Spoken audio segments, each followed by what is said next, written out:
What is going on, everybody? Welcome to episode 60 of Bettin and Boozin here on the HHH Racing Podcast. I am your host, Kyle Roscoe, and what a great show we have coming up for you tonight, as not only as we are covering a pretty good Aqueduct late pick 5 for Saturday, but we're also going to cover all of Super Bowl 58 and everything you guys need to know about betting the big game and our best bets and prop bets. But of course, that will come after our horse racing segment. But guys, this is going to be a really good show. Thank you to all who come in and watch as my mic tries to attack me.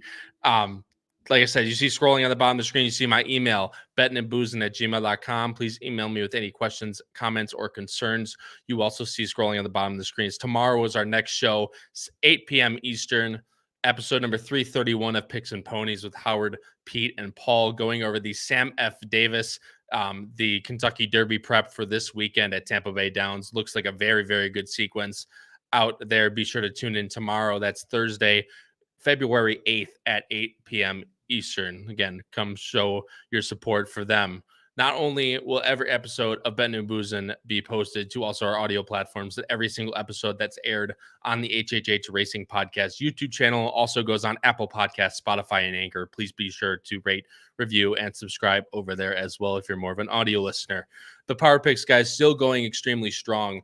$15.99 a month, only $4 a weekend. You get 2 full write-ups of tracks. That's spot plays, price plays, full pick 5 grids, everything you need to be successful on a given horse racing weekend. You will find it in the HHH Racing Podcast Power Picks for only $4 a weekend.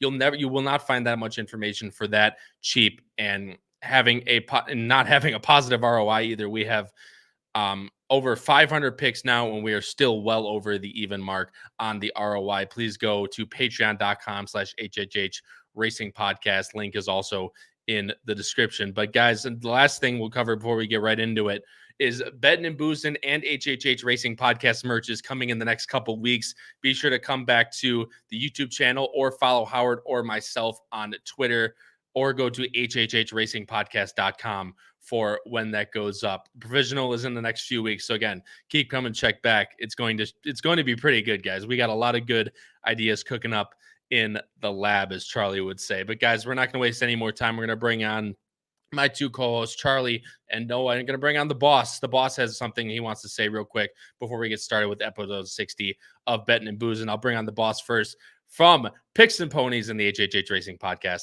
Howard Kravitz. From the Ohio State University, Charlie Freeman. And from Kentucky, University of Kentucky, can't say Kentucky University, Noah Maher. Guys, what's going on? What's up? We got the boss with us. Yes, sir. Special guest here. Little surprise visit just for a minute. I don't want to get in your guys' way, but I got something to say. So anyway, go ahead, Kyle. Yeah, no, all good. Like I said, we have a really good show, but as you can see, one of us is not here and hasn't been here for a few weeks now. He's attending some good stuff, but Howard's going to say a few words about the current situation, and then we'll kind of it's not necessarily a bad situation by any means. He's just got other stuff that comes first. Yeah, I just wanted to let everyone, all the viewers and listeners, know I don't want any kind of crazy rumors. Patrick Kunzel's been a fantastic co-host for us for a long time. He's still a co-host. As many of you guys know, he does work for the New York Giants, and then right after the football season was over, he transitioned into his job as a referee. He's a very good high school referee, does basketball. He also referees football, and he's trying to sort of move up the ranks. And then, as everyone knows, of course, high school games especially, are at night during the week. And this is basketball season until mid-March. So Patrick Kunzel will not be on the this show on the Bettin and Boozin show on Wednesday nights, probably for the next several shows through mid-March. We're going to try to get him on some of the taped episodes, and if we do some live shows, we hope to have him there. But anyway, Patrick's still on the show. We'll miss him. He wants to be on very badly, but work is more important right now. Obviously, for him, he's got to take care of business, and so we support him in that. Just want to let everyone know that's where Patrick is, and he will be back. And last thing I'll say is I cannot wait for later in the show to see how many of you guys are picking my boy, Certified Lover Boy from the Rail, in race 8 at Aqueduct. Happy Super Bowl, everyone. Chiefs 24, 49ers 21. And I was right last year Good luck, everyone. Oh, throws that back. See ya. See ya, Howard. Oh man, he had to throw that little jab in there at the end that he was right last year for our.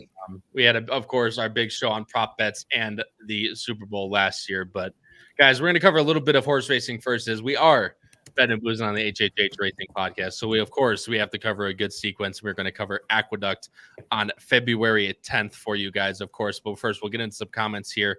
And Matt Miller joins in first. And he says, I've provisionally given a thumbs up with the right to revert. The picks will never get wonky. I don't know what you're talking about, Matt. The picks are always good, as we always booze and we don't lose. But anyway, Katie is here, of course. Good evening to you, Katie. Thanks so much for joining the show. Sean Kane is here. Sean, thanks so much, man.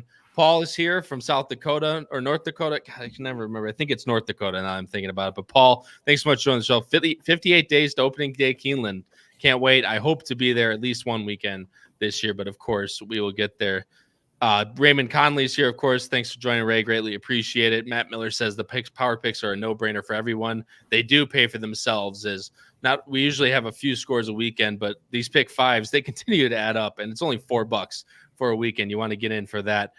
And then Mark is here. Let's post some singles, boys. Absolutely, Mark. Thanks so much, man, for joining the show. But guys, like Howard said really well, Patrick is going nowhere. He just has other things come first before Bettin and Boozin, and he's trying to make it as a referee. So we of course respect his decision, but he'll be gone for about 4 to 5 shows at least on Bettin and Boozin until the end of the season. But he will not be going anywhere. He'll come back for just in time for real Derby season to kick right into swing. So we will miss him, of course, but we will be ready for that. But guys, let's get right into this here.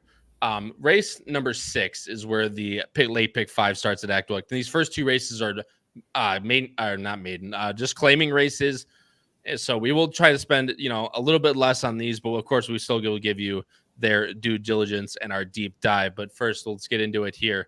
Like I said, race number 6 is a $10,000 claimer going for non-winners of 2, going 6 furlongs on the dirt. Of course, obviously they don't have turf up in New York this time of year, but a field of 8 draws in here, even with a California bred showing their face for good old West Coast bias down there. And again, we don't have morning lines, guys. These PPs literally just came out like three hours ago. So we did our quick deep dive, of course, for you guys, but morning line favorite. There's a lot of ways you can go. Quick Flash, Joker Boy. There's a lot of different ways you can go, but obviously we'll talk about it as we go through, and I'll bring up the picks right now for you guys. If you guys have any opinions on these races as we handicap them, please feel free to put them in the live chat. We read every single comment, and of course we love to highlight you guys on the show. So please comment in the live chat if you guys have any opinions on these races. But there are the picks right now. Noah, you and I are both going with the number 5,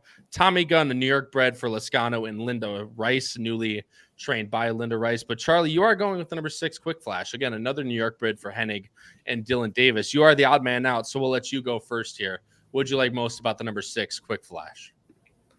Yeah, so I know obviously last time, 2-back Quick Flash raced against Tommy Gunn, and I know they raced together last time out together as well. And obviously Quick Flash got the better of Tommy Gunn going longer. And I know obviously with the cut back to 6 that it would kind of make more sense to go to the angle of Tommy Gunn. But for me, I think you might get, especially because it's also Linda Rice, I think you might be able to get a little more value on Quick Flash. And I just think that Quick Flash could potentially get a better setup. I think there's a few horses in this race that are going to want to go. I certainly think Tommy Gunn could be the speed of the speed, but I think it'll be a very contested pace. If you kind of look around, like High Heat certainly is going to want to go. The horse that I'll touch on in a moment, Kenny Had a Notion, who's a bit of a wild card in this spot. That horse will certainly be, forwardly placed. The California horse or Calbred horse is certainly going to be forwardly placed. I'm sure Charlie 5-0, no relation to me if you're wondering. I don't have the horse anywhere, I know. But that horse will certainly be somewhere. So I think there will be certain horses going up forward. I know obviously with what you're showing now, it looks like Tommy Gunn could be alone. I just don't see it that way. So I just think Quick Flash could get the first jump and could potentially sit a nice stalk and trip and go right by. I like the value horses working well. And I like consistency, especially in these, lower claiming horses. And, Quick Flash really doesn't run a poor effort. It's always like low 70s, mid 60s. And then I'll let you guys touch on the 5. But for Kenny Had a Notion, I was just looking for a new face. A lot of these New York horses have run against each other and we kind of have seen what they could do. And I know obviously considering this horse hasn't been running at the same tracks, we don't know what'll happen. But, at least from a buyer standpoint, the horse fits. Workouts are obviously a little wacky on this horse. 5 furlongs and 106, not obviously the fastest time, but again, those mid 70s, and the horse will be forwardly paced for sure. And it's shown an ability to be able to, get up forward and then hold that speed. So again, I just think as a decent price underneath, I think Kenny at a Notion is just an interesting one, who I see you also, Kyle, have underneath. So I'm curious what you liked about this horse. Yeah, it was kind of just the trip angle, really. I really did. There are other horses that have quick early time forms, i.e. the one has 1:11 time form. And you mentioned another horse in here, High Heat.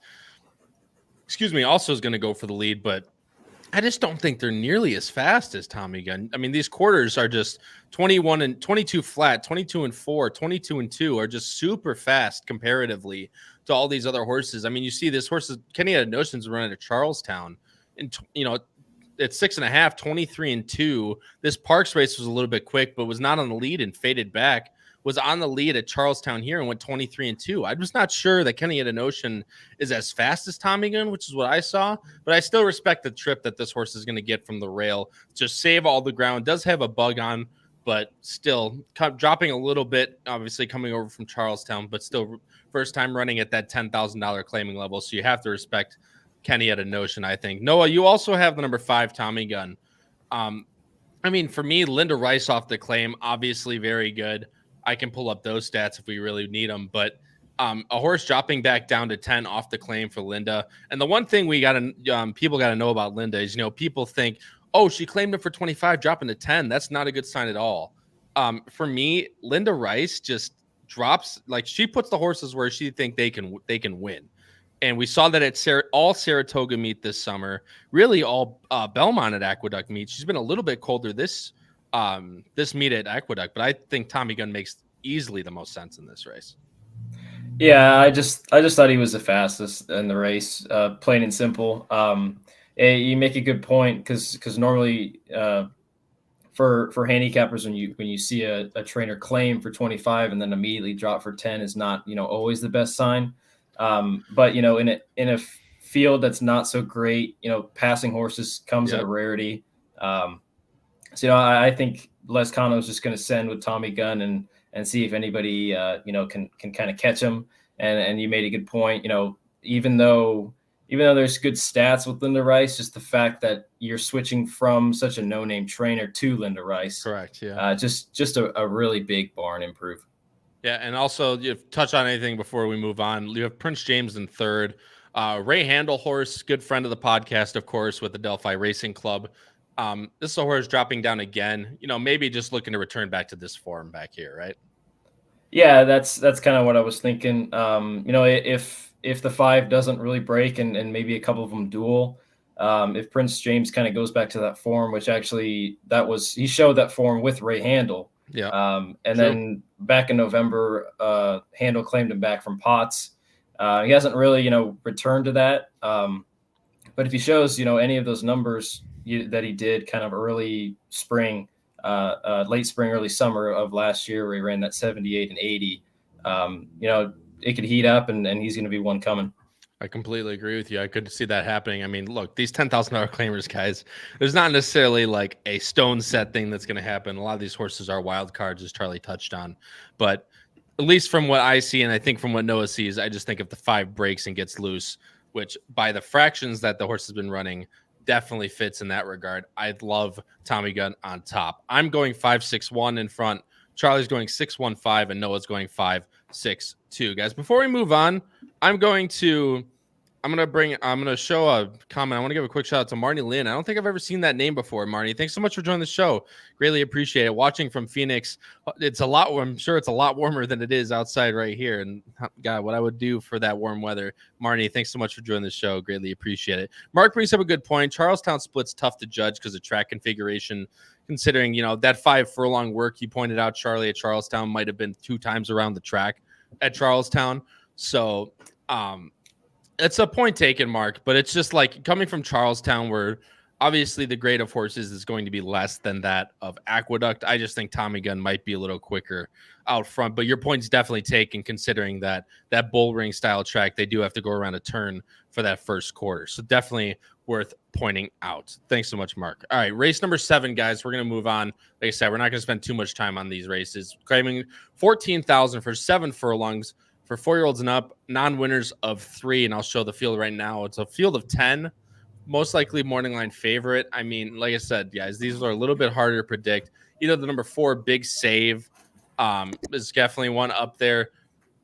Ski Patrol could be up there as well. There's a lot of different horses that could vie for favoritism in these first 2 races. There's not necessarily a massive standout in either of these races, but I'll bring up the picks right now. Noah, my friend, you did a very astute man of yourself, but Charlie, you are the odd man out again, my friend. So you're going to have to go first and tell us why Noah and I are both wrong. You're going with the number 5 horse, that being the number 5, Ski Patrol. Actress voided claim last time, but numbers certainly fit. Yeah, Ski Patrol is certainly an interesting horse. It's a horse I've followed before. I actually kind of was one where I remembered the horse going against Fredo and Harry Hood, which was obviously a much tougher field at the time, running in that race all the way back in July at Saratoga. I remember that's kind of when I first saw this horse. IRAD was aboard. Horse looked live. Obviously, didn't get it done. And then, obviously kind of had that steep regression down to that 49. You start to wonder again, went off his favoritism. Is this kind of it? And then, again, I know the figures aren't, eye-catching. They're not amazing. But to be able to get back to, those respectable 70s, which, again, I mean, for 14,000 claiming is competitive enough to be in this spot. I just thought Ski Patrol, again, we talk about when you're in these lower races, as Noah kind of touched on earlier, it's important to find horses that have at least shown, some ability to move, some sort of figure, some sort of form to work on, some sort of ability to, be versatile, to be able to pass and not just have one kind of method of either sending or maybe they sit and they don't move. I feel like Ski Patrol has at least shown those kind of flashes of potential. I like that Karamouche is aboard again, Atras trainee, obviously a decent trainer who's having a pretty good meet here. Obviously 36% is pretty damn good. Obviously hasn't had a ton of runners here, but I just think Ski Patrol makes a lot of sense in this spot. Again, I don't know if the horse will go off as the favorite, but to me seems like the safest bet. I'd say obviously the one concern is the horse doesn't have the most early speed. I think it's kind of misleading to see how often Ski Patrol is forwardly placed because it's just been a lot of cold paces. But I think if there is enough pace setup and Ski Patrol can stay within striking range, I think to me this is the horse to beat. No, I'm sure you and I looked at this pace scenario, and Timeform has this favoring front runners with the 4, actually, number 4, Big Save, actually being up in front. Charlie's point is taken that there's, a lot of cold paces for these horses, but these low claimers generally don't, either they have a ton of speed or they just have a lot of horses that don't like to pass. And Big Save was that horse for me that actually really looked like a horse that could pass, like this trip at Delaware. And, these last few races at Aqueduct, even into cold paces, this horse has shown to be able to pass horses. Yeah, the versatility for me was definitely one of the reasons why I ended up putting Big Save on top. I didn't see that Timeform graphic, but just kind of going through the field, it didn't look like there was really much speed at all. And I thought Big Save could potentially be one that was pretty close. 3 back ran against Ski Patrol. But was part of a pretty rapid pace. Aqueduct going 6.5, and Tommy Gun for that matter. Tommy Gun in the last race that we just covered. But again, a horse that is going to be forwardly placed in a race where I didn't really see a lot of speed. In the last 2 was actually went off as the favorite. Yep. But I think with not a lot of speed and McCarthy's going to have him pretty well placed, I think he's going to have a pretty big shot. Yeah, that's kind of what I was thinking. With pace scenario wise, I just think this is going to be the time for Big Save, if any. I understand hasn't won since September at Delaware, but these last 4 are not really that bad. They're kind of sneaky good, in my opinion, for a field like this. And just the trip wise, I think this horse is going to it's almost a now or never for Big Save for me. So I'm riding Big Save train. No, I'll let you touch on the number 7, Fight Fiercely, who we both have in second or third, or I have in second, you have in third. And then Charlie, I'll let you finish up with your kind of analysis. Just quick, what'd you like most about Fight Fiercely, as we both have them in there? Yeah, this is another decent horse, but it kind of goes back to the pace. I feel like he's a little too far back sometimes, and he's going to kind of need it. So I don't know if he's really going to get it. 3 back, he ended up beating a horse in here, Disappearance, who ended up coming back to win. Yeah. 3 back, he won. He was a little bit closer and got the job done that day. The last 2, I think the fields were just a little too tough for him. So my thinking is he kind of drops back down to a little bit more of a reasonable level. And if Kokokai, he's not really somebody that you would find often running in the States, because he's actually from Turkey. I found that myself not too long ago. But if he's able to have this horse a little bit closer than he has the last 2, maybe he can get himself in the race, and maybe somebody goes out into target and he can go by. Yeah, I mean, look, he's 3 for 15 just since coming over. Obviously 0 for 11 in 2023, but he's got some winners now in the States. And this is a horse that for old Illinois-based connections and Rudy Rodriguez, I think this horse is sneaky good. Like, this is a sneaky good effort at Aqueduct. Now takes a drop down to the 14,000 level. I think Fight Fiercely really has to be respected in a race like this. Charlie, anything to touch on maybe with the number 8 Cheeky Tico, who we didn't touch on, who we have in second before we move on? Yeah, I just think for Cheeky Tico, I kind of see a similar trip potentially, to what the 4 could get. I think this horse can be somewhat forwardly placed. The time form certainly would indicate that as well. I just kind of thought that the 4 and the 8 would kind of get the jump. Obviously this horse ran against Ski Patrol, what was that on the 31st? That was both their last times out, and was, a little farther behind, and then kind of just sat where the horse was. But for me, I kind of just looked back again. We touched on in these races. Sometimes you just kind of got to reach for some of those older figures. And if you look back, for me, I was less paying attention to the numbers and more so the location.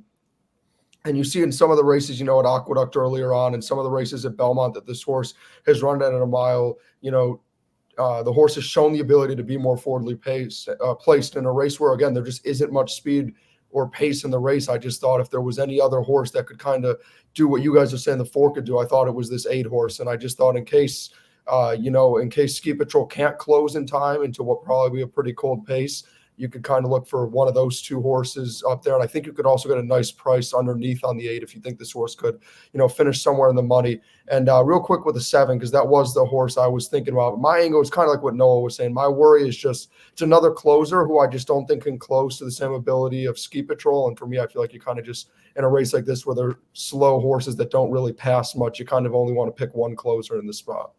Yeah, which is completely fair. And obviously that's kind of the angle we're all going with. Cheeky Tico, look, this race is definitely more wide open in my opinion than the last claimer, but obviously we've seen it all too enough that if you get out to the front in these races, generally you have a good chance of winning. I'm going 4-7-5. Charlie's going 5-8-4. Noah's going 4-5-7. Guys, switching over to race number 8 here, and this is the race that Howard touched on with Certified Lover Boy. So Howard, in the chat, how many people do you think even had Certified Lover Boy in your top 3, let alone on top? Because there's some very freaking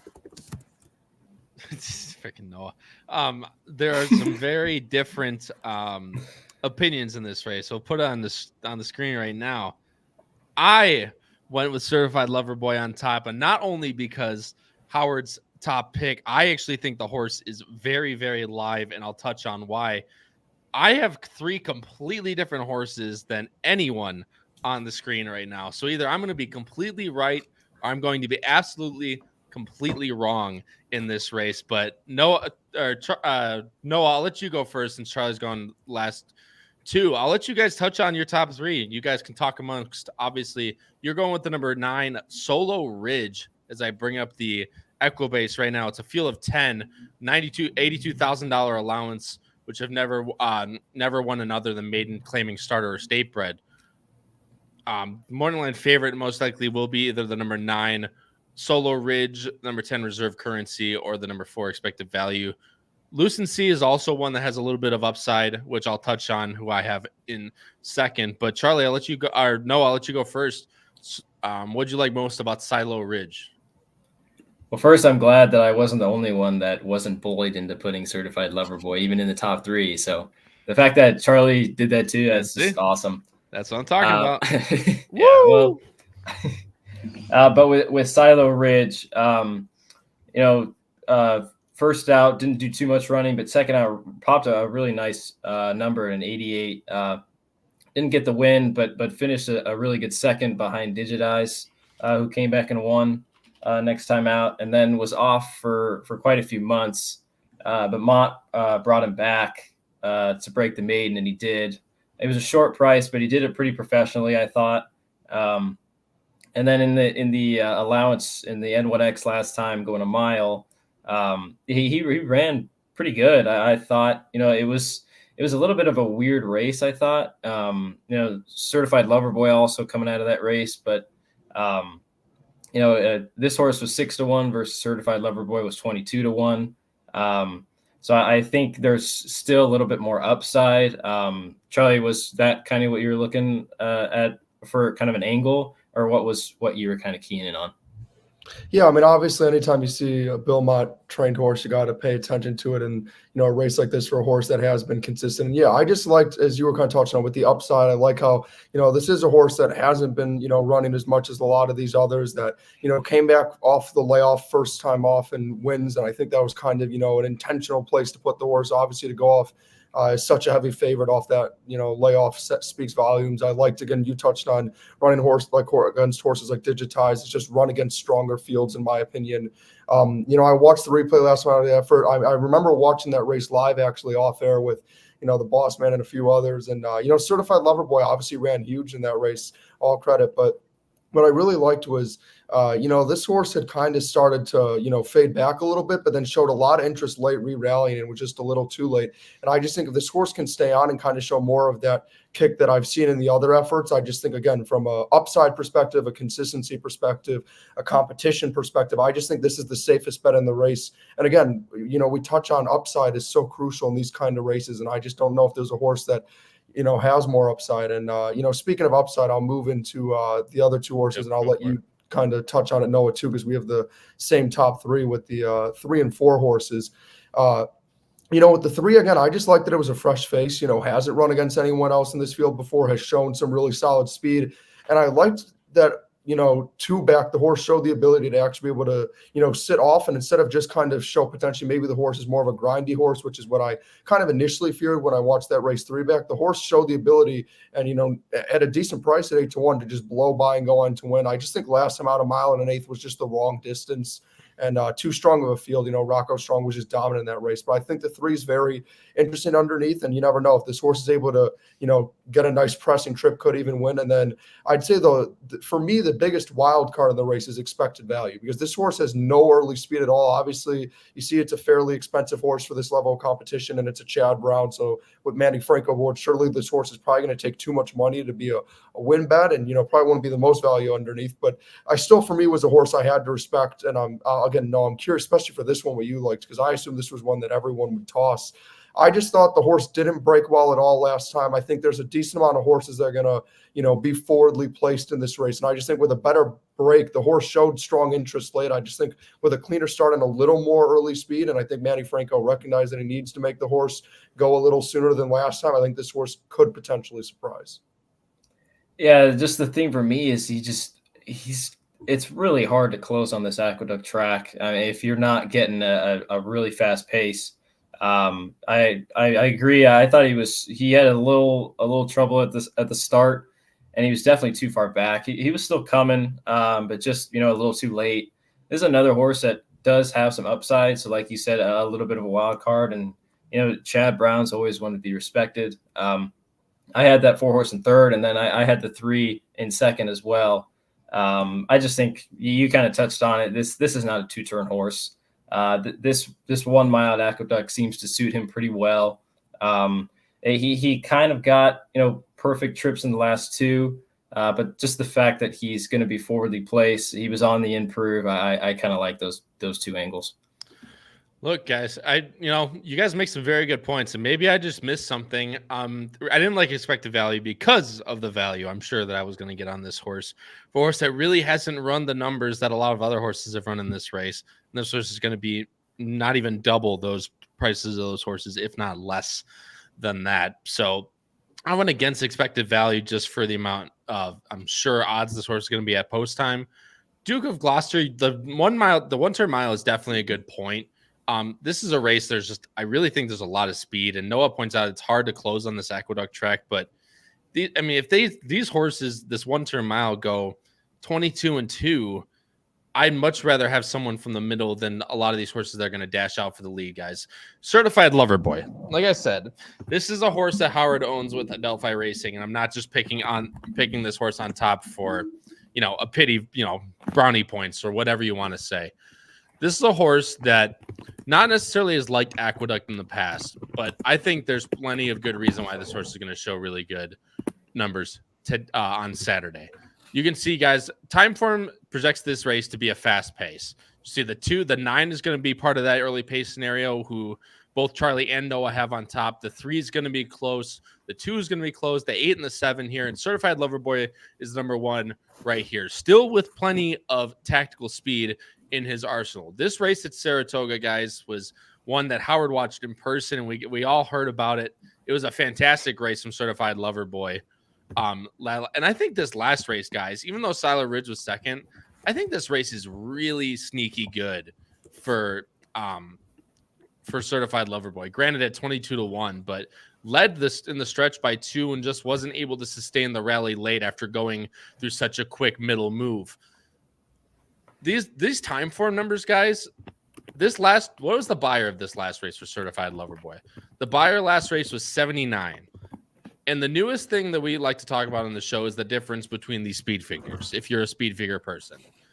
A 79 for speed figures would equate to somewhere around a 99 to a 94 on the Timeform scale. It's generally 15 to 20 points above or below, depending on, or it's usually, not below, 15 to 20 points above what the buyer speed figure is. That would leave this horse at a 94 or a 99 on the Timeform scale.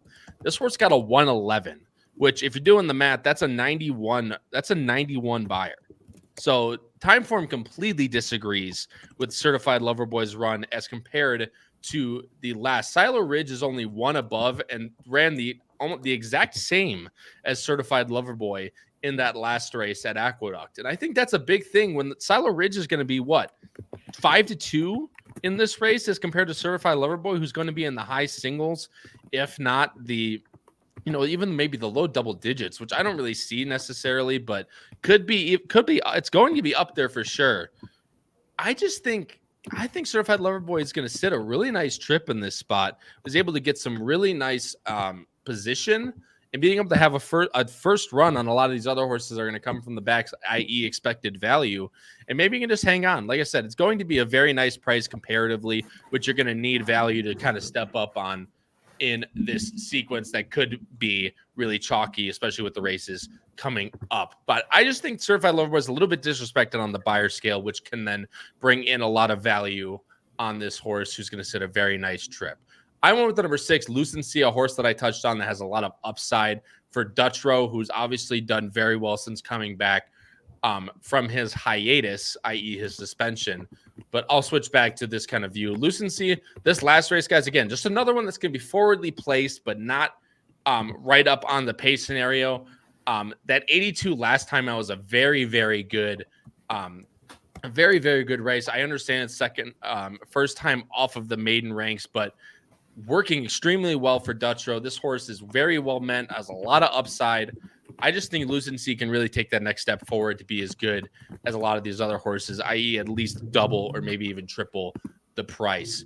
And I want the other Chad, the number 10 Reserve Currency, just as a complete pace play, guys. If this race melts down, this is going to be the one that's going to come from the back, either this one or both. It's going to be both of the Chads. You got to pick one. This horse has very good numbers back at the mile at Aqueduct. So I'm just piggybacking off of those last races at Aqueduct at a mile. So hopefully this horse can put it all together with Dylan Davis aboard. But that's really it for me, guys. I really think Certified Lover Boy has a good chance, and hopefully for the podcast he does. I'm going 1-6-10. Charlie's going 9-3-4. Also with Noah going 9-3-4. Talking to and the boss man says, I just talked to Adelphi Racing Manager Matt Couture. We want Katie Davis to send and be aggressive from the inside. He's gelded over the winner and looks like he's improved. So I would love for Katie Davis to be aggressive, grab some position, and get a first run on a lot of these closers into what looks like a pretty decent pace. Howard, thanks for that kind of inside commentary.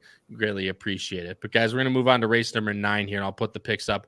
We don't have to spend too much on this race, guys. We all have the same exact picks on not even on top, all top three, we're going with these same exact picks as I bring up the Equibase. So this is a race where we're all going to be really right or really wrong. The number 7, Saddle Up Jesse, going to be your morning line favorite.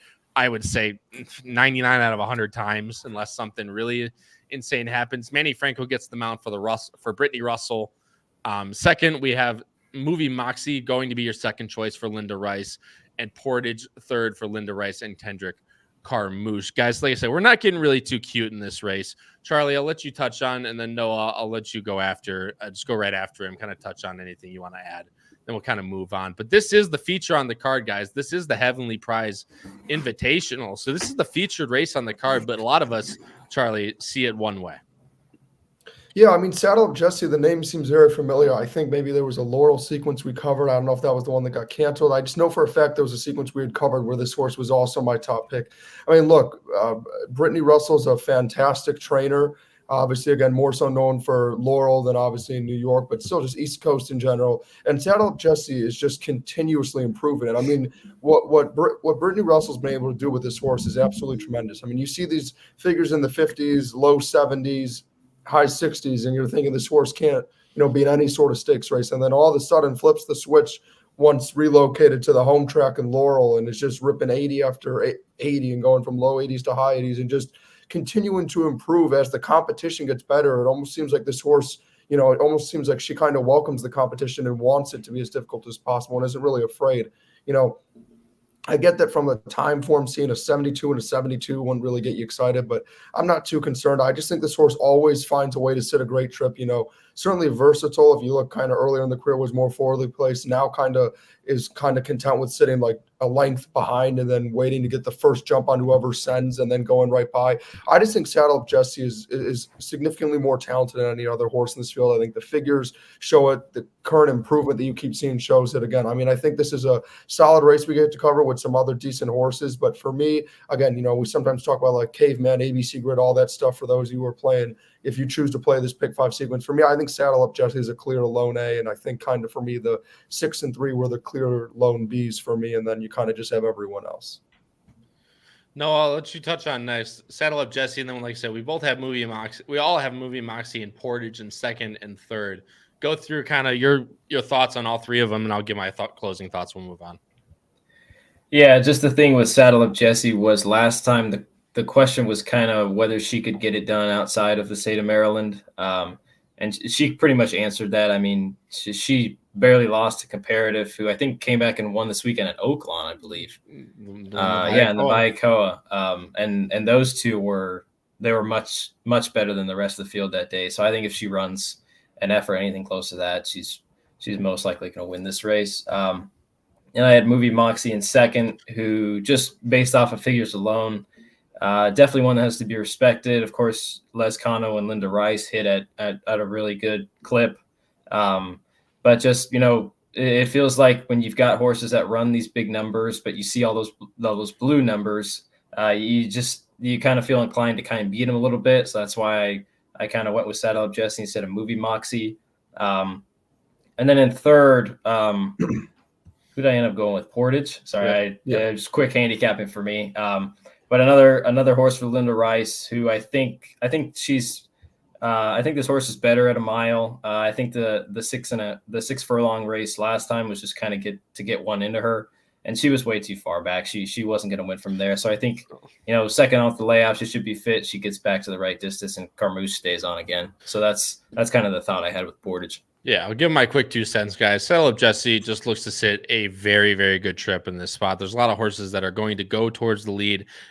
Not quitters per se, but definitely not as good as Saddle Up Jesse. The last race lost to Comparative. Obviously, Comparative flattered that form last weekend, winning the Baiacoa at Oaklawn. So Saddle Up Jesse is going to definitely be my biggest key-in horse on this entire card. But Movie Moxie is one to be respected. That Belmont race is very, very good at 93. Comes back at Aqueduct off the layoff for Linda Rice. Doesn't run necessarily the best, but you want to talk about company lines. Gerrymander, Rosebud, Chi-Town Lady, Venti Valentine. Movie Moxie is definitely your horse to key in on for company lines, looking at horses that are coming back after racing against really tough competition. Second off the layoff as well for Linda Rice looks to be a very good kind of race to put this horse back into for moving Moxie and Portage, guys.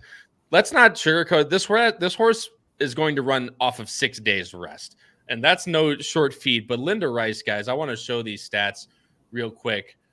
For Linda Rice, days between starts 1 to 7 days. In the last 5 years, she wins at 26% of the time with 62% in the money, which is honestly a pretty insane stat, no matter which way you put it. So Linda Rice wins a lot of the time off these really quick turnarounds. She knows her horses, and if they can run right back, and this is one that's definitely going to have the well-meant status coming right back off of that first off that pretty decently long layoff race. So don't sleep on Portage. Might not be good enough to win, but runs near that 87, could definitely be running in the money, maybe at a little bit better of a price, because a lot of people are going to see that very quick turnaround. All of us, Kyle, Charlie, and Noah, are all going with 7-6-3 in race 9. And guys, last race here, then we'll move on to best bets. And then don't go anywhere, guys, because we're going to talk about our best bets for the Super Bowl for about 15 to 20 minutes after the horse racing. Please do not go anywhere. And one thing I want to say before we move on to the last race, you guys have been fantastic with the like button recently. We've hit 70 likes and then 65 likes our last 2 shows. It's been absolutely unbelievable. So thank you guys for all the support. It really, really helps us out, as liking and subscribing. Liking the video and subscribing to the HHH Racing Podcast channel is the best way to support our channel. So please continue to smash the like button. Please continue to subscribe. We greatly appreciate it. But we'll move on to the last race, guys. It is race number 10. It's a maiden special weight for 70, going 6 for New York bred maidens. Field of 10. A lot of good, the early cards a little bit small on the smaller field side, but these last few races have gotten really nice field sizes. The morning line favorite, guys, you can go so many different ways. No matter which morning line favorite it comes down to, you're going to get a price no matter where you look. Race number 10, both Noah and I are going with the 6. Charlie's really the odd man out today, even though he has the 6th and 3rd. Charlie's got a lot of explaining to do, is why, we're going to be wrong and he's going to be completely right in these races. Charlie, you're going with the number 5 in this race. Elite status for McCarthy and John Terranova. I have the horse in 3rd. Noah has the horse in 2nd. So definitely we both like the horse as well. But what made you put elite status on top versus just in the money? Yeah, for me, the 6 kind of scared me off. I mean, I'll touch on it. I'll let you guys touch on it more. I just think we've kind of seen what the 6 is. I know there's still some room for improvement, and the percentage that the trainer's been hitting at is respectable. But for me, I just thought Elite Status had the most upside of any horse in this race by a lot. Ran in a very hot pace last time out and was sticking in there the whole time, and then ultimately just didn't have enough, and now gets to drop down to, just a regular maiden race after debuting in a stakes race. So for me to see that happen obviously speaks volumes to, what the trainer and ownership group feel. For a guy who hasn't really sent out too many horses, to have 4 wins in 2/3 and 10 efforts clearly shows that the runners that he does send out here tend to run well. Again, I know the 44 figure isn't incredible, but the reality is the horse is working fine. Also gets first-time Lasix, which helps. Gets a slight cutback in distance, which I don't think will be a problem at all. Gets a significant class drop as well. For me, again, and to start off on W, I just think Elite Status is more upside than any horse in this field, other than I guess you could argue maybe some of the firsters. In terms of the ones who have run, I don't think it's particularly close. I think Elite Status honestly makes a lot of sense, and you could potentially get a decent price, although if people kind of pay attention to what I just point out to, it might not be as ideal. And then again, I'll let you guys touch more on the 6, but for me, you guys know me. I always preach this. I love trying to look for first-time starters, to throw in here. And I kind of got down to between the 1 and the 7. I just liked the 7's works a little bit more, and I'm also always hesitant to pick a firster on the rail. So for Sunday Girl, I mean, the horse is well-meant, is working forwardly. I think, again, another one, obviously, I know a lot of firsters, obviously, are first time getting Lasix, but, they don't always start with Lasix right away. So getting the Lasix, the works would show that this horse could potentially be ready. And then again, I'll let you guys go on the 6, but for me, I think the 7 was the most intriguing of the firsters. And then again, for me, I think the 5 makes the most sense of all the horses with experience. I agree with you.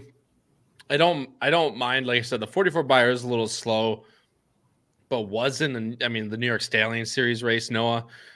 You have the number 6, Dolce Veloce, who I have on top as well. Off the claim for Jeremiah Englehart with an equipment change, basically almost like a completely new fresh face. I understand it's being claimed off of Bill Mott, which is never easy to do. But Englehart's putting this horse back in a special weight company with blinkers on, looks to set a really nice trip. And for me, guys, no, I've talked to you about this before. None of these firsters really do it for me. And before we move on to our best bets, I'll go over some stats of why I think that. But go through your top three, Noah, and what you like most about yours.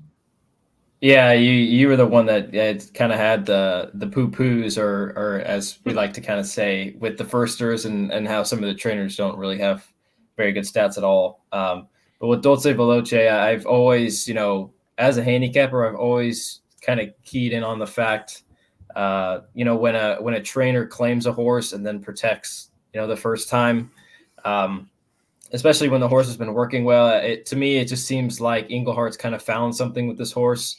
And especially with the equipment change and putting the blinkers on, and Carmouche hops aboard, who's already aggressive. So I think Carmouche is just he's gonna break and he's gonna send. And if she runs similarly to how she's been kind of working ever since she's gotten into the Englehart barn, I think she's gonna have a legit chance in here. Elite status I have in second. I agree with everything that Charlie said. Definitely an optimistic spot for Terra Nova to throw her in that New York Stallion Series stake race.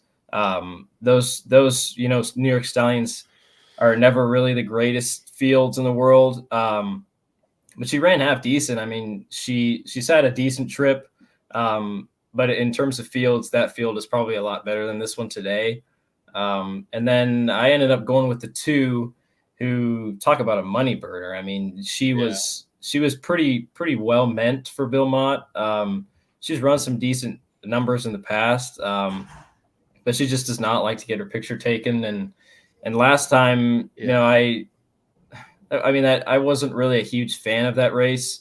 But maybe this is just a field that's bad enough to where she can run well. Yeah, and that's the reason I didn't have Book of Wisdom on top. This horse has been favored in three of its six starts, and the horse has never been above 4.8 to 1, and has been in the money 5 or 6 times. Granted, there is a equipment change with the blinkers on for Mott, but this horse looks to take money again. And I just can't have this horse in my top 3. I mean, probably have this horse. Definitely would need to have this horse if you're playing some type of exotic, but I just can't do that with a horse that's just going to burn that much money. Could win for sure, but it's going to have to beat me to do it. But I'll go over some stats real quick, guys, and then we'll move on. Michelle Nevin, first-time starters. I'm going to make this a little bit wider for myself so I can see. 7 for 106 in the last 5 years with first-time starters, only 27% in the money. Not very good. Jose Jimenez, last 5 years, 0 for 31 for first-time starters, 4 in the money with the number 3, La Decente. Dulce Veloce, Englehart off the claim, 7 for 50 in the last 5 years, so not that bad. Sunday Girl, David Duggan, 1 for 23 with first-time starters, only 3 in the money the last 5 years. Robbie Davis, 0 for 8 in the last 5 years with first-time starters. Only one of those horses has reached the money. Sonia's Flame for Orlando Noda. Orlando Noda is actually pretty bad with first-time starters. Only 2 for 36 with only 6 for 36 in the money, guys. Just a lot of these first-time starters just have really good stats against them. And in a race like this, especially where experience definitely helps, I'm not willing to take a lot of these first-time starters in my top 3 with those types of stats, but definitely could win. This is a race that's a lot up in the air. But I do want to bring up a friend of the podcast, Matt Gutierrez, brings up, he says, boost your bankroll heading into this pick 5 by betting Geopolitics in race 5. Will not lose. And that's strong words. Matt Gutierrez never really usually has that type of strong words. I'll show Geopolitics here. JW Singer, Bill Mott, Jose Lascano, a horse that's been working really well at Payson Park as Matt Gutierrez says Payson Park observer. So obviously the horse looks really good working in the morning. So Geopolitics, a tout from Matt Gutierrez, the manager of Adelphi Racing Club. Matt, thanks so much, man, for joining the show. Greatly appreciate. Guys, let's get into our best bets here, and then we'll move on to our Super Bowl segment. This horse racing segment's gone a little bit long enough. Noah, I'll let you go first here since I have you listed on top. Race number 6, an exacta 5 over 2.6. That is singling Tommy Gun and going with 2 of your horses underneath. And race 9, a win on number 7, Saddle Up Jesse. Noah, talk about your best bets. Yeah, so in race number 6, I had Tommy Gun on top, who I just think is kind of the speed of the speed. That was Linda Rice off the claim. So if he breaks and goes to the lead, I think he's going to be pretty tough to beat. Quick Flash was a horse that Charlie had on top. But for me, I wasn't, super sure that he was going to necessarily run. So maybe I can get some value with that 2 coming in if he can show, if he can post a number that he has previously. I know he hasn't done it, but he did when he was in the handle barn, earlier in the year. So maybe he can do that. And then fast forward to the 9th race. It's nothing creative, but I just went with Saddle Up Jessie. I think she's the best horse in the race. And if she runs an effort, even close to that one last time, just losing by a neck to comparative, I think she's probably pretty live in that spot. You'll see how I feel about it too. I ended up pairing trying to get a little bit more money. I ended up pairing her in a double, but definitely for me, the most likely winner on the card. Noah, good luck with your best bets. Charlie, moving to you here. Race number 7, a double, 5 with 9. So ice cold double in race number 7, leading into race 8. In race number 9, an exacta with Saddle Up Jessie over the 2 other horses you liked in the race. Talk about your best bets, Charlie.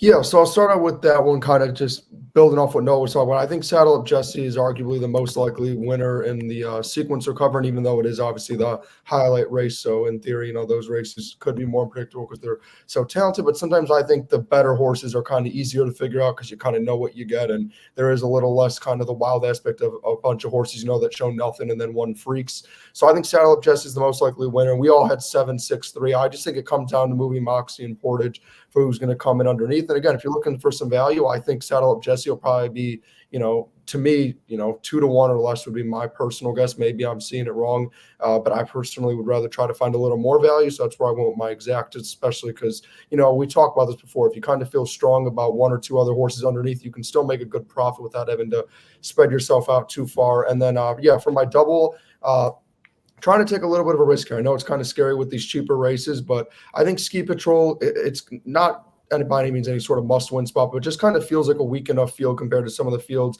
the horses ran in the past and some of those prior figures. I think Ski Patrol, to me, is the best horse in the race and the most likely winner in that field. So I'm going to take a chance there and get some good value.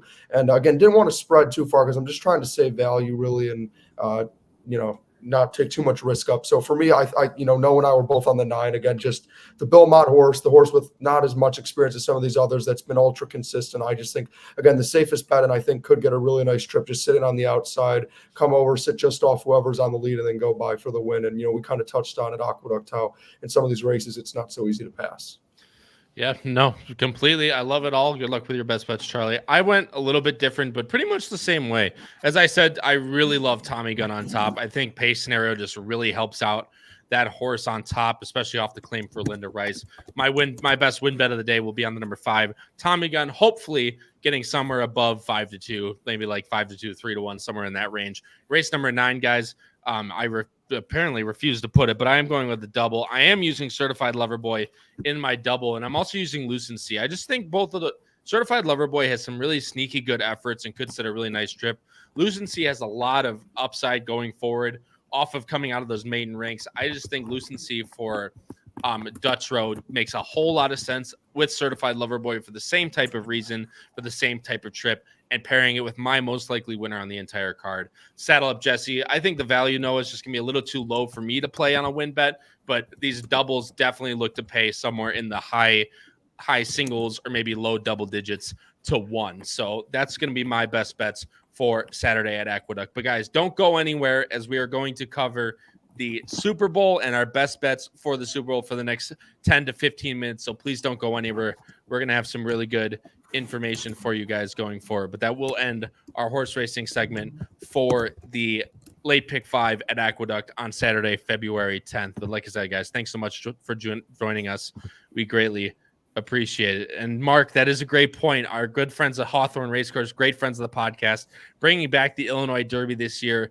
And there might be a little bit, extra stuff on Hawthorne at this podcast this coming up. I'm not spoiling anything. I'm just saying prospectively, there might be a lot of Hawthorne coming up on this podcast, which we love to support Illinois racing. Of course, with Arlington being gone, Hawthorne is the best track around. And honestly, they have a very good opportunity to become a very, very, not that they're not right now, but with this Illinois Derby card of kind of a prep for the Preakness in a way.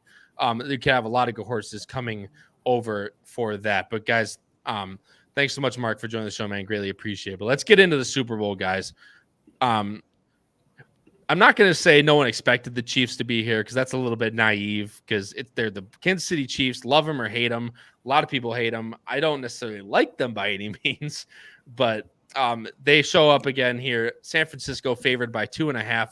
The over-under, Charlie, is 47.5, and I've seen anywhere from 1.5 to 2.5. Opened up at 2.5. Looking on FanDuel Sportsbook, good friends of the podcast, they have 2.5 on San Francisco. On all other sports books, I'm seeing 1.5, and I know you usually have a lot of good data. So, Charlie, I move to you first. Of course, we'll give our picks for the Super Bowl at the end. If you have any picks for the Super Bowl, any of your favorite prop bets that you like to bet, please put them in the live chat. Or if you're watching this afterwards, please comment below the video player, as well as any opinions on Aqueduct. Please put them below the video player as well if you're watching this as a replay. But, Charlie, like I said, I kind of want to start with the data here.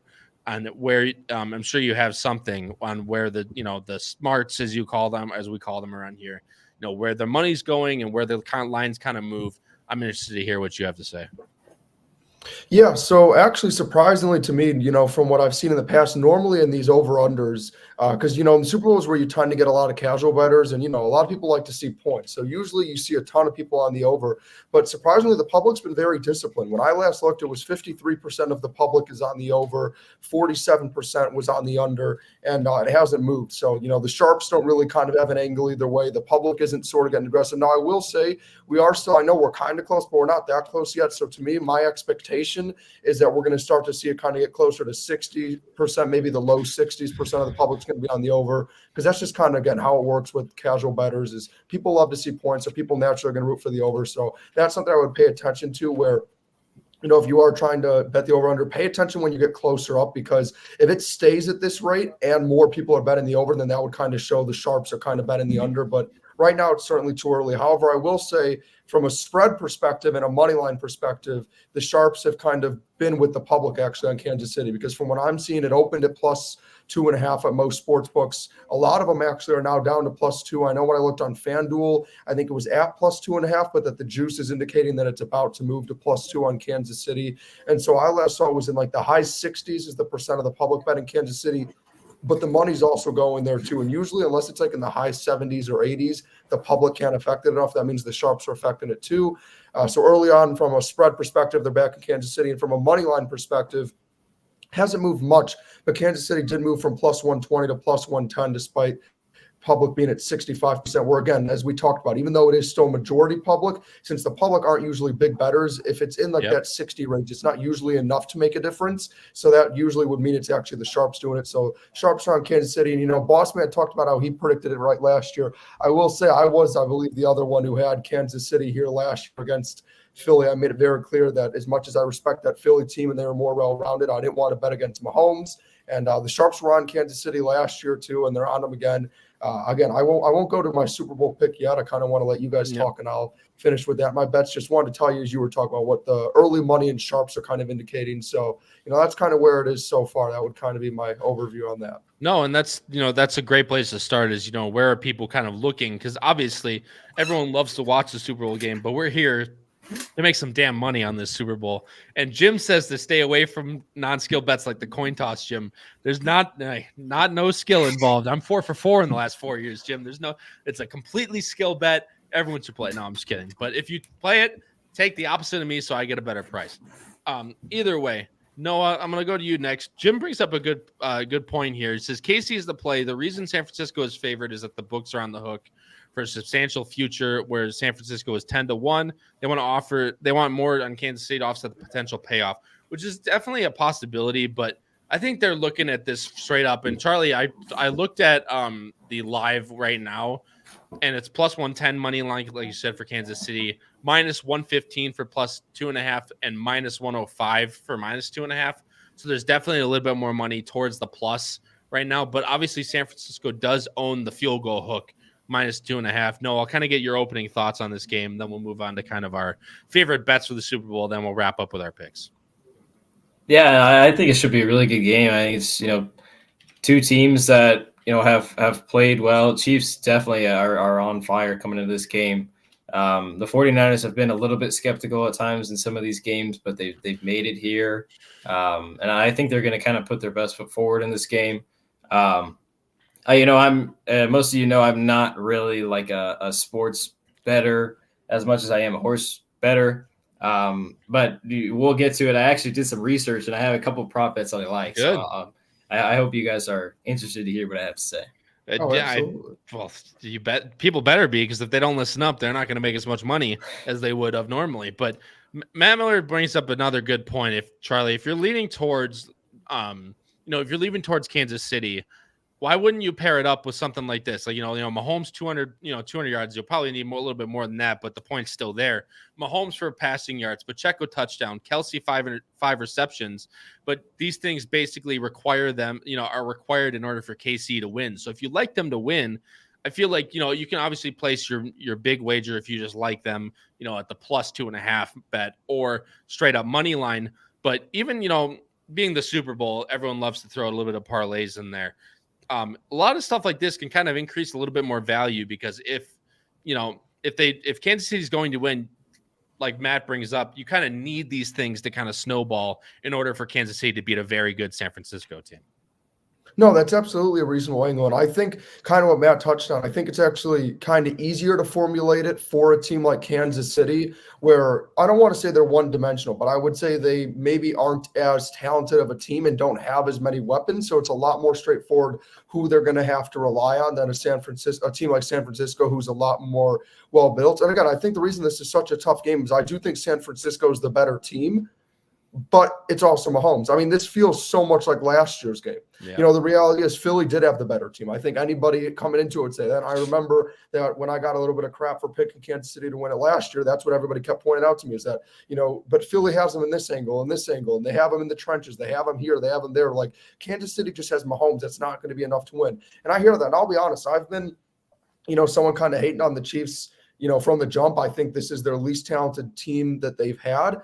However, I want to make it clear that the one thing I think that kind of gets misconstrued is I think it's the least talented team they've had offensively. I think this is by far and away the best defensive team they've had in the Mahomes era, and that's what's been winning playoff games. And I think that's what makes this so interesting, is every team that they've played against, they've done an unbelievable job. All the credit in the world to their defensive coordinator. I don't know if you could look up while I'm talking, Kyle. I'm blanking on his name right now, but he's been unbelievable to them. Andy Reid gets all the credit, but the game plan he had against Lamar Jackson to just completely shut down a Ravens team that was unstoppable.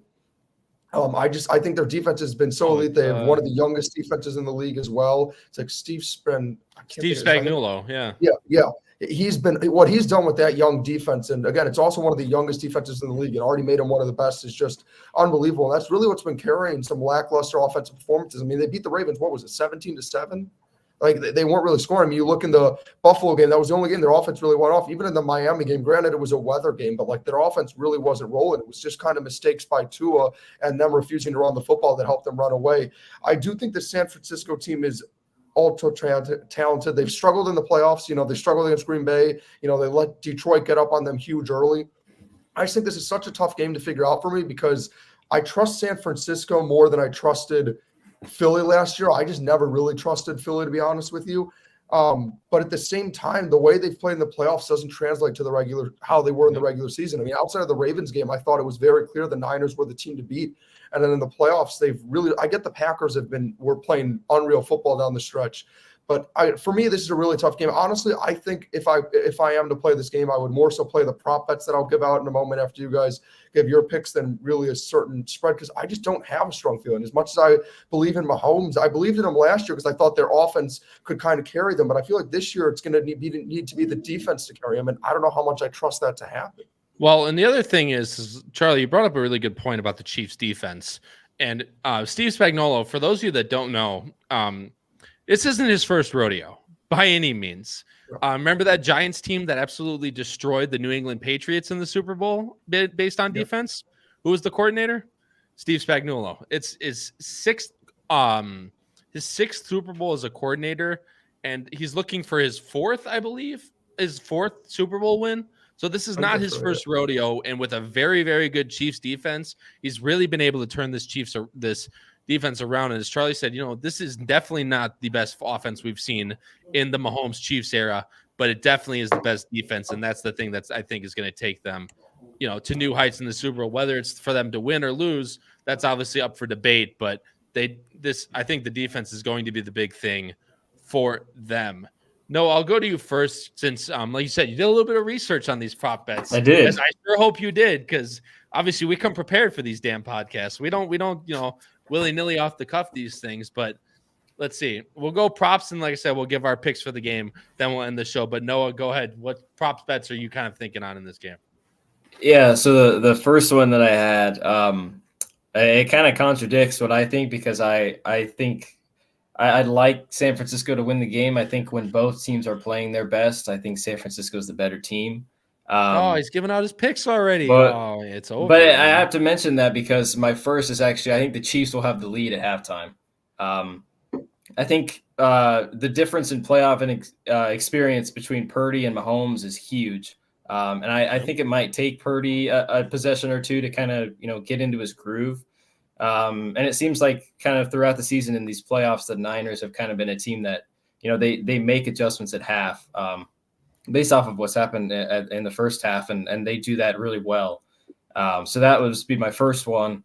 And then the second prop bet I had was a multi-touchdown scorer. You go back to previous years, Jalen Hurts had 2 rushing touchdowns last year. 2 years ago, Kupp and Higgins both had 2 touchdowns. Gronk had 2 touchdowns in 2021.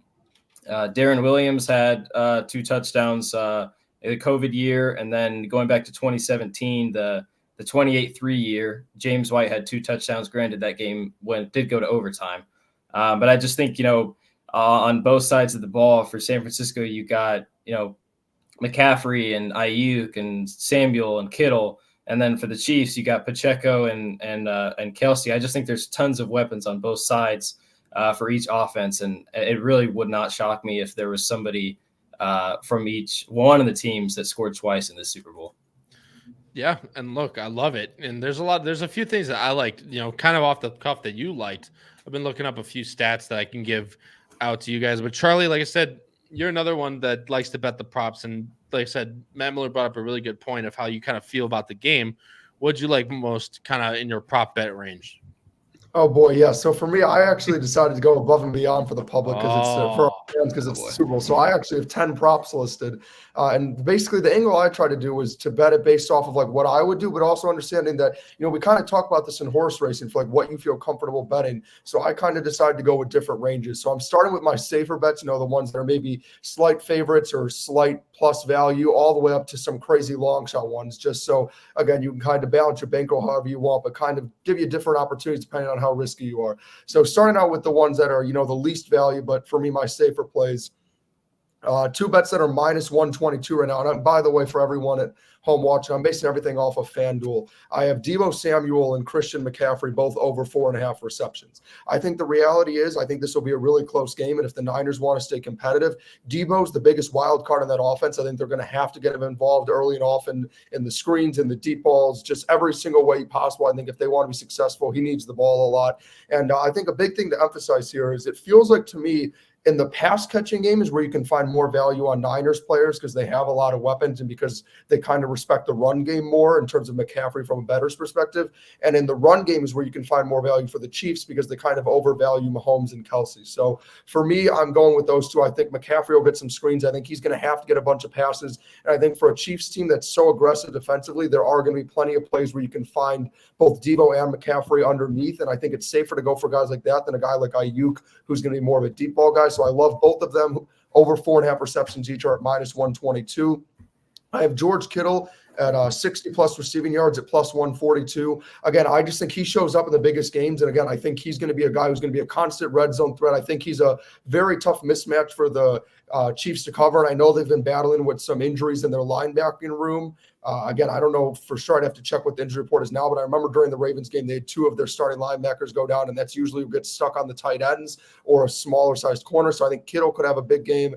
Then for my first Chiefs player bet, I have Isaiah Pacheco at 80 plus rushing yards yards at plus 148. I think he really kind of goes under the radar. And you saw the Lions were able to actually run the football pretty well against the 49ers. And even the Packers were too. And I just think the reality is, again, for the Chiefs, it's going to be the passing game that gets overvalued. I think Pacheco gets overlooked. If you look at their playoff games, they've been able to run the football well with him. So I like the value there. I also saw this as an interesting bet. Instead of just picking one person, you can pick two players for an either or for the first touchdown score. So I chose Christian McCaffrey or Travis Kelce. That's at plus 210 as we start to move to more of the mid values. Then also as Noah kind of touched on, I feel like always in these Super Bowls, somebody gets multiple touchdowns. I think the safest bet is McCaffrey. So I have Christian McCaffrey to score 2+ touchdowns at plus 230. And now we get to some of the wackier bets. So I have each team to score one rushing and one passing touchdown or more at plus 260, which again, I think is great value for two very balanced offenses. Now here's one that I think I just like it from the matchup perspective. Brock Purdy, 25+ rushing yards is plus 300.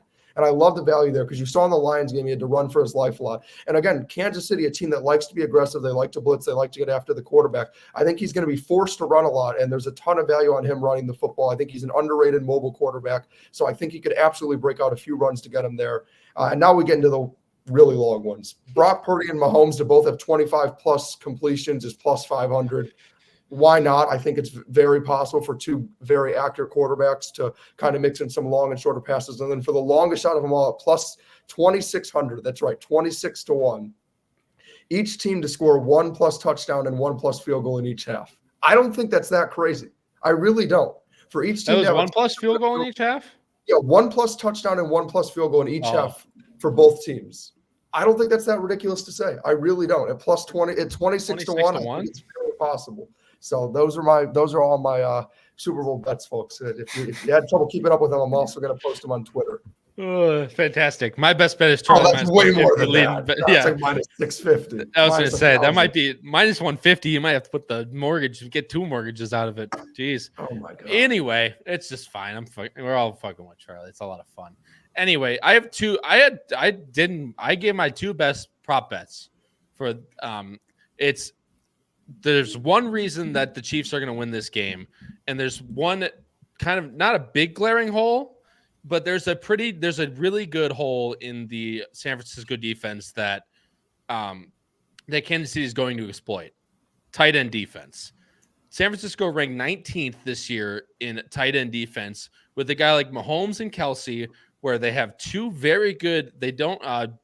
Jim brought up, I believe it's Jim that brought up a point that they don't blitz very much in the San Francisco defensive playbook, but they're still very, very good edge rushers and even inside rushers from the San Francisco line. So a lot of checkdowns to Kelce are going to be in Kansas City's favor, and I think Kelce is going to be the difference maker in a game like this, to where it's really going to be Kelce and Pacheco. I think they're going to really have to lead this offense if Kansas City wants a shot to blitz down the field. And Kelce's over 6.5. 6.5 is the line on the receptions right now. I would gladly take the over on that in a big game like this with Mahomes and Kelce having so much experience. Over 6.5 is going to be my best prop bet of the entire weekend. And I loved Kansas City Chiefs having a successful fourth down conversion. It is a little bit on the shorter side. It's minus 118, but Andy Reid is no shying away from these big moments. And I think if they get down, anywhere from the 50 onward, they're going to go for it a lot of the time on fourth down. So Kansas City to have a successful fourth down conversions minus 118, and Kelce having over 6.5 receptions is going to be my best prop bet of the entire weekend. But good luck to however you guys play the Super Bowl. We're going to go one time around. Your pick on for the Super Bowl and either with or against the spread. We'll go, Charlie, I'll let you talk first because you'll talk for 2 minutes and then Noah will talk for 10 seconds and then we'll move on. No, mine's going to be brief. I don't want to even make this pick. It's brutal because I know my heart and my brain from a strictly logical sports fan side of things actually both agree that the Niners should win this game.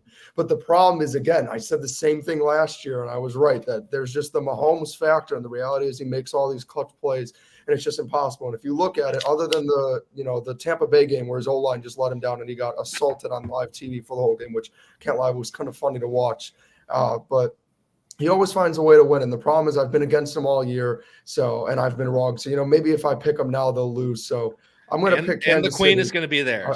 Yeah, and you know what? You're right. For the sake of the marketing and everything, it would really help the NFL if the Chiefs win. There's all these conspiracies, so I'm going to pick the Chiefs with the points and money line. And I want to give one other shout out, as my my little bio thing under says. 14 years ago today, this team right here won the Super Bowl. The Saints defeated. I want to give a shout out to that glorious day when the greatest quarterback of all time, Drew Brees, won Super Bowl MVP. I fell asleep during that part. At the end, also. I'll let you guys give your Who asked? Didn't ask. That's a good one. That's a good didn't ask too. Anyway, Noah, go ahead, give your pick against the spread and where you're going with the Super Bowl. I kind of already said it. I'm going with the Niners. Shout out, Mom. I'm actually going to be watching the game with her too, so that'll be nice. And that's about it. Go Niners. Was that 10 seconds? Yes. About 10. Your mom's a big San Francisco fan.